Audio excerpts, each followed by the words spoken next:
J'aime les idées pour leur beauté. Pas tellement pour leur justesse, mais plutôt pour le plaisir qu'elles me procurent.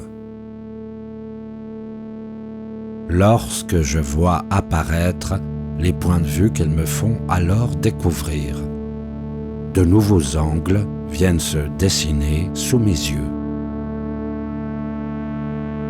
Et petit à petit, angle après angle, j'essaie de me constituer une vision globale, mobile, en volume du monde et de ses concepts.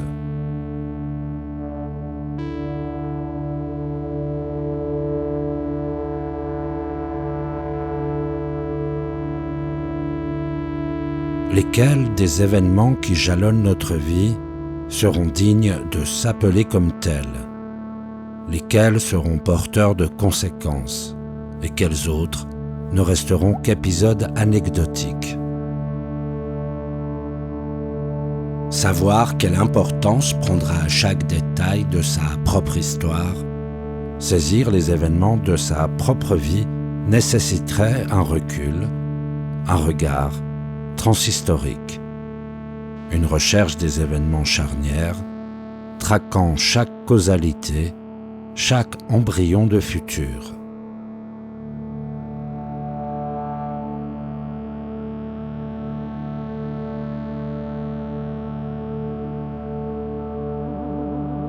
Le filtre de notre regard est imperceptible, car totalement plaqué sur nos organes sensibles. Mais il arrive qu'il se décolle, progressivement. Au début, le doute a peu de place. Les faits, à ce moment-là, paraissent clairs et leur sens incontestable. Le regard met dans l'objet. L'idée qui en résulte est presque entièrement dictée par le lien que l'on entretient avec lui. Puis, on se rend compte, petit à petit, que l'objet est plus vaste que l'idée que l'on en a, que les deux ne coïncident pas vraiment. On aperçoit les lacunes de notre regard, formées par des années d'habitude au sens sclérosant du terme.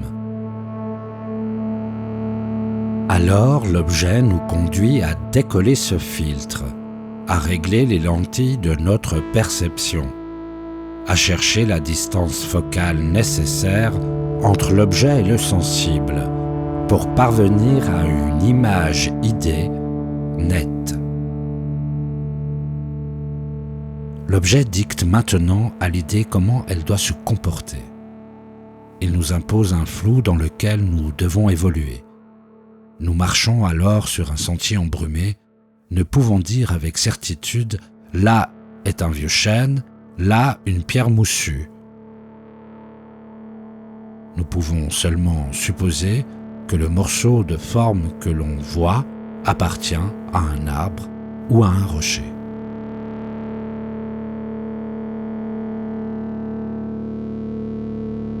Nous n'avons que peu d'emprise sur l'événement. Les événements ne sont que des occasions de modeler le lien qui nous unit à eux. Qu'ils soient heureux ou malheureux, tragiques ou comiques, ils n'ont de valeur qu'en tant que révélateurs d'un lien sensible. L'événement ne l'est pas lui-même, sensible. Il ne fait que mettre en lumière la nature humaine par l'expression de ce lien qui les unit.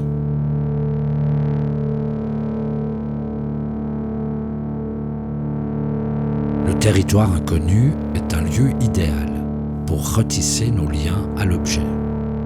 L'exotisme ou l'étrange n'ont d'intérêt qu'en tant que découverte, en tant que faits devant lesquels se révèle notre absence de pouvoir, autre que celui appliqué sur nous-mêmes, celui de reformuler, au moins en partie, notre rapport sensible au monde.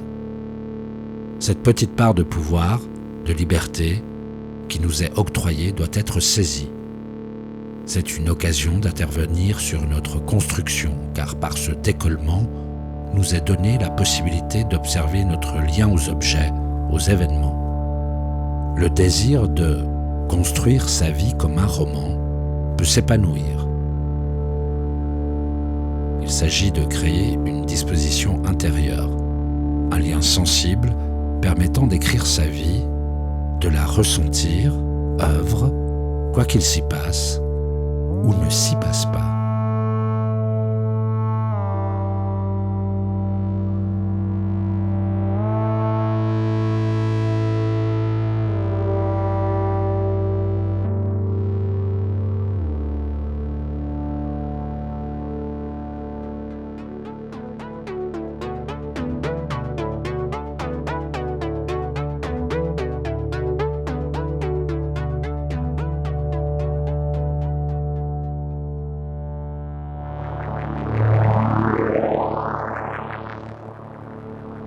« 99 textes, 100, 0.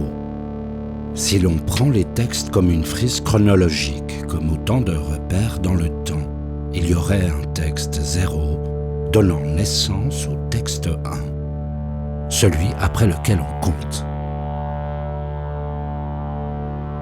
Le texte 0 implique la nécessité de poursuivre, de créer un univers écrit de marqueurs arbitraires.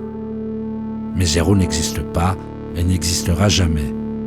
Ce texte 0 serait donc un texte idéal qui résonnerait au loin, en nous, sans vraiment que nous puissions en distinguer le contenu. Un texte après lequel il nous serait fondamental de courir toute notre vie.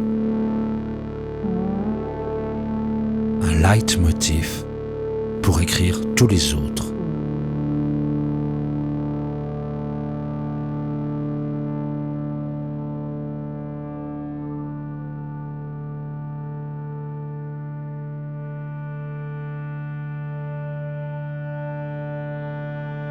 En regardant un paysage, je me suis dit, c'est un beau paysage. Avec un peu de brume en plus, on pourrait y voir une peinture de Gerhard Richter. Le critère est fixé par l'action de l'homme. Y aurais-je été moins sensible si je n'avais pas établi cette ressemblance?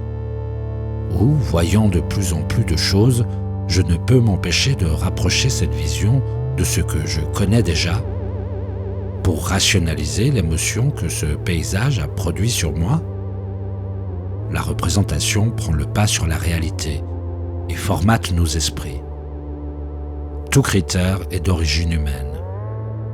La nature, sans l'homme, n'a aucun besoin de critères, mais possède par essence des lois.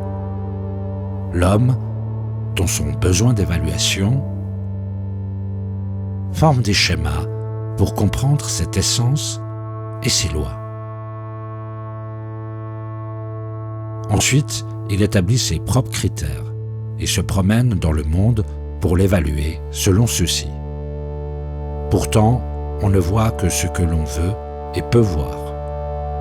Notre regard est subjectivisé, conditionné par notre éducation, par les critères que l'on nous a inculqués et ceux que nous avons bien voulu ingurgiter. Ainsi, je ne peux remarquer une chose de moi-même que si celle-ci s'intègre parmi les critères fixés en moi.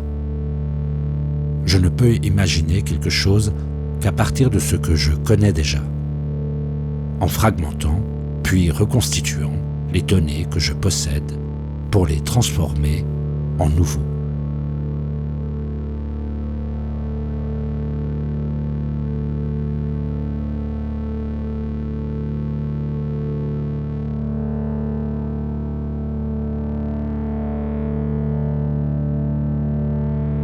C'est quelque chose comme ça, qui se dessine, qui apparaît, au fur et à mesure que mes pensées défilent, marquant certaines d'une trace sur mon dessin.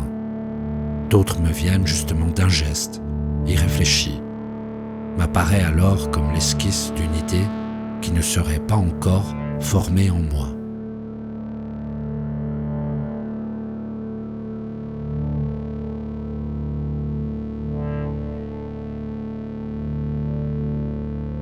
Détisser les fils de nos vies, de notre filtre à perception, à interprétation, ce serait sans doute prendre le risque d'un grand danger. Un danger à affronter ou pas. Voir ce qui se cache derrière ces fils. Trouver son paysage, monter sur la plus haute montagne et l'embrasser, notre paysage.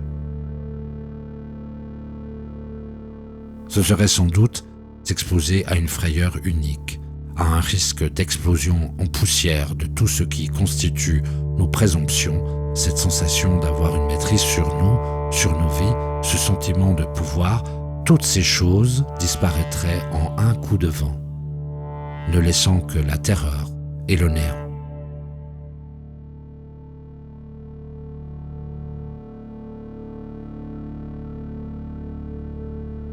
Quelqu'un que l'on ne toucherait pas, qui ne toucherait pas, devrait bien vite oublier son existence, la trouver irrationnelle, abstraite. Je pense qu'il finirait par partager chacune de ces secondes entre les tensions de son corps, appels de sa chair et de son sang, et les pulsions de se débarrasser de celui-ci. Il se dirait qu'il ne sert à rien, ne donnant ni ne recevant de l'amour. Corps simplement là pour lui rappeler son ineffaçable présence. Je présume qu'il penserait que c'est tout de même stupide, qu'il serait simple de dire à ce corps serpent de ne pas se mordre ainsi la queue et d'enfin regarder ailleurs, d'enfin se rendre compte que les autres choses existent à ses yeux, même s'il ne les touche pas, même si elles ne le touchent pas, qu'il devrait donc en être de même de lui pour les autres.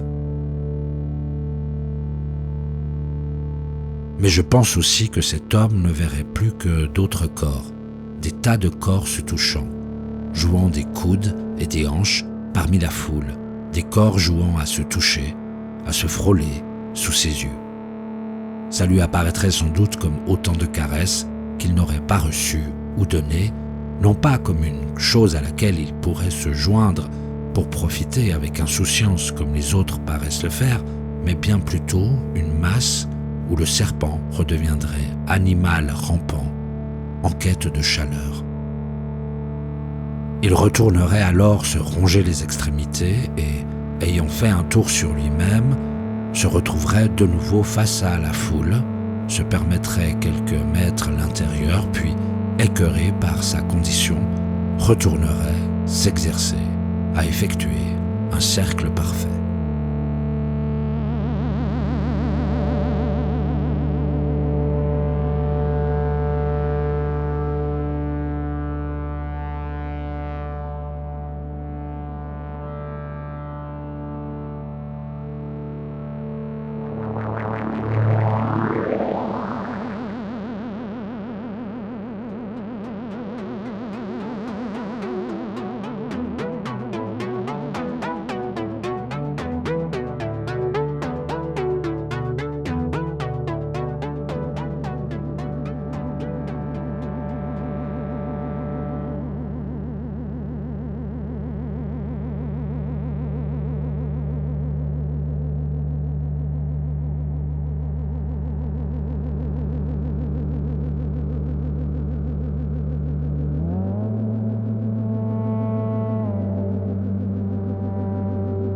Le danger fantôme peut surgir à chaque instant. Il faut donc avancer sans se laisser perturber. Derrière chaque œil, chaque personne voit son propre cadavre se dessiner. La vie et la mort ne sont pas plus tournés vers l'un que vers l'autre. La paranoïa et le délire, eux, sont égocentriques.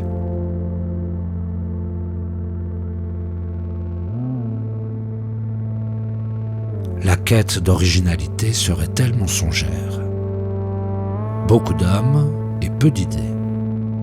Ou encore cette phrase qui résonne dans ma tête: dissoudre la personnalité au profit de la personnification. Il s'agirait de trouver un dénominateur commun, de miner ce qui pourrait nous laisser croire que nous sommes uniques, nous donner la sensation de nous appartenir en propre, alors que ce qui nous constitue, présent en chacun, appartient à l'humanité. Accepter de n'être rien, un néant auquel nous nous évertuons de donner des formes, de belles formes, beauté de l'homme dans son acharnement, dans sa fièvre constructrice, dans ses tentatives pour exister. Pourtant ces formes pourraient n'être que de simples adjurations du non-sens de nos existences.